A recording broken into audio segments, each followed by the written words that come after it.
జ్ఞానము లేనివారు ఎవరైతే దేవుణ్ణి విసర్జిస్తారో, ఎవరైతే దేవుని వాక్యాన్ని కాదు అంటారో, ఎవరైతే దేవుని మాటను కాదు, దేవుని మాట మంచిది కాదు, లేకపోతే దేవుడే మంచిది కాదు, దేవుని దారే మంచిది కాదని దేవుని ఎవరైతే విసర్జిస్తారో వారు జ్ఞానము లేనివారు. సింపుల్. ఎవరు జ్ఞానవంతులు అంటే దేవుణ్ణి దేవుణ్ణి కలిగి ఉన్నవారు. ఎవరు జ్ఞానం లేనివారు అంటే దేవుని విసర్జించేవారు. Praise the lord. ఎవరు జ్ఞానం లేనివారు? దేవుణ్ణి విసర్జించేవారు జ్ఞానం లేనివారు. ఎవరు జ్ఞానం గలవారు? దేవుణ్ణి కలిగి ఉన్నవారు. వారు నిరుపేదలు కావచ్చు, చదువు లేని వాళ్ళు కావచ్చు, ఏమండి, వారి దగ్గర ఏది ఉండి ఉండకపోవచ్చు, కానీ దేవుణ్ణి కలిగి ఉన్నవారు జ్ఞానవంతులు.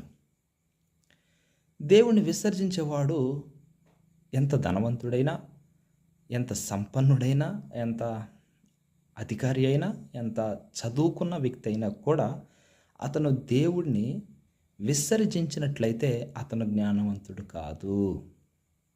సింపుల్గా దేవుని మాటలు మనకు అర్థమవుతున్నాయి.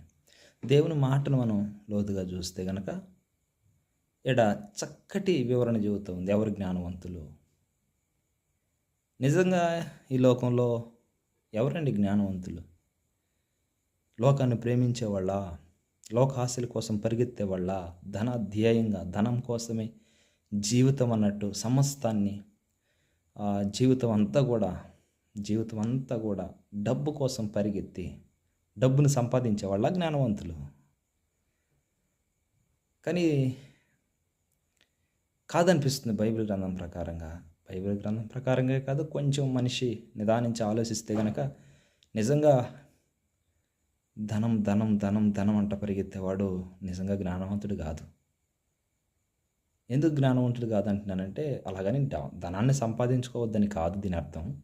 కానీ జీవితాంతం ధనమే అని మనం తీసుకోకూడదు కదండి. ధనమే అని అంటానికి లేదు కదండి. మనం ఏదో బ్రతకడానికి డబ్బు కావాలి కానీ బ్రతికే డబ్బు కాకూడదు కదా. కానీ ఈరోజు ఎలా ఉందంటే, ఎంత డబ్బు సంపాదిస్తే వాడు జ్ఞానవంతుడు, ఎంత అధికారాన్ని సంపాదిస్తే వాడు జ్ఞానవంతుడు, వాడు తెలివి గలవాడు,